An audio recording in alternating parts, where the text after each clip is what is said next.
தலையிலுக்கு ஒரு பக்கம் வச்சுக்கிறீங்க. முக்கியமாக தலை சாயக்கூடாது. ஆனால் தலையை வந்து நீங்கள் தள்ளணும். வைப்ரேஷன் தெரியுதா தலையில்?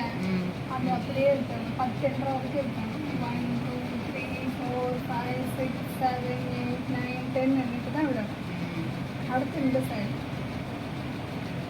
எந்த சைடு கை வைக்கிறோமோ அந்த சைடு தலையை அழுத்தணும். சாய்க்காம கை தடுக்கணும். புரியுதா?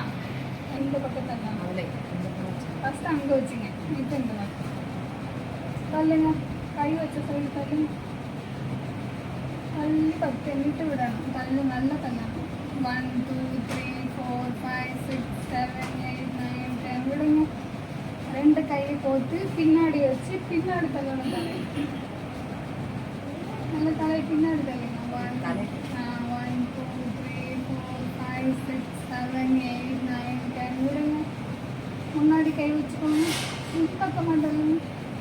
1 2 3 4 5 6 7 8 9 10 விடுங்க. ஓகேவா? 4 பக்கம் செஞ்சீங்கன்னா ஒரு கவுண்டில் வரும். இதே மாதிரி 10 தடவை செய்யணும். காலையில் மதியம் ஈவினிங்கு இதுதான் பார்த்துட்டு வெளியில்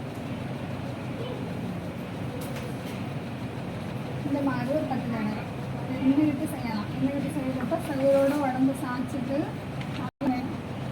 பார்த்துட்டு ஸ்ட்ரைட்டாக பண்ணிட்டு வந்துட்டு அடுத்து சொல்லணும்.